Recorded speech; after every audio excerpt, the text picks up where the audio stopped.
হযরতে ওমর ইবনুল খাত্তাব রাদিয়াল্লাহু তাআলা আনহু প্রিয় নবীজির শাসনের পরে তিনি ছিলেন তৃতীয় শাসক। দ্বিতীয় ছিলেন আবু বকর সিদ্দিক রাদিয়াল্লাহু তাআলা আনহু। তৃতীয় ব্যক্তি হযরতে ওমর ইবনুল খাত্তাব রাদিয়াল্লাহু তাআলা আনহু। তার শাসনামলে রাজ্যের প্রয়োজন মেটানোর জন্য জাকাত নেওয়া হতো। এক সময় এটা সাফিসিয়েন্ট হয়ে গেল। লোকদেরকে বলা হলো তোমরা ব্যক্তিগতভাবে চাইলে দিতে পারবা, রাষ্ট্রের কোষাগার এখন ফুলফিল হয়ে গেছে। এক ভদ্রলোক তার জাকাতের টাকা নিয়ে বের হয়েছে, মরুভূমির দেশ, দীর্ঘ মরুভূমি পাড় দিয়ে ক্লান্ত হয়ে তিনি গাছের ছায়া দুপুরবেলা আশ্রয় নিচ্ছেন, ঘুমায় পড়ছে।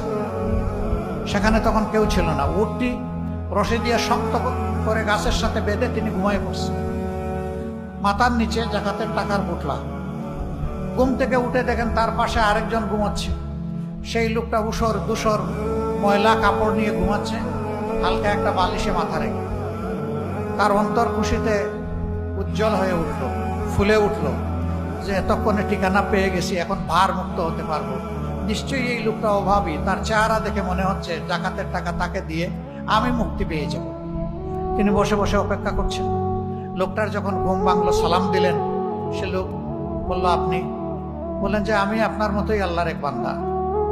আল্লাহ বোধহয় আপনাকে আমার জন্য ফিরিস্তা হিসাবে পাঠিয়েছেন। বুঝলাম না আপনি কি বলতেছেন। ভাই, আমি কিছু জাকাতের অর্থ নিয়ে কয়েকদিন ধরে ঘুরছি, কিন্তু কোনো ঠিকানা খুঁজে পাচ্ছি না। কারে দিব, কে নিবে? যারে বলি হেই নেয় না। এখন আপনাকে দেখে মনে হয়েছে আপনার হয়তো বা কিছু প্রয়োজন আছে, আল্লাহ এইভাবে আপনাকে দিয়ে আমাকে সাহায্য করছেন, আমাকে মুক্ত করবেন। ভাই, আপনার যে দশা আমারটা আরো খারাপ। আমি তো 15 দিন ধরে ঘুরতেছি, এই জন্য আমার চেহারার এই অবস্থা। আমার পুটলায়ও জাকাতের টাকা। That was the scenery. কেন হয়েছিল? সেখানে সমাজে ন্যায় বিচার কায়েম হয়েছিল। ন্যায় বিচার কায়েম হওয়ার কারণে প্রত্যেকটা মানুষ তার অধিকার না চাইতেই পেয়েছিল। এইভাবে একটা সমৃদ্ধ সমাজ গড়ে উঠেছিল, যেই সমাজে যে যতটুকু সম্পদের মালিক ততটুকু নিয়ে সে সন্তুষ্ট ছিল, আরেকজনের সম্পদের দিকে সে দৃষ্টি দেয়নি।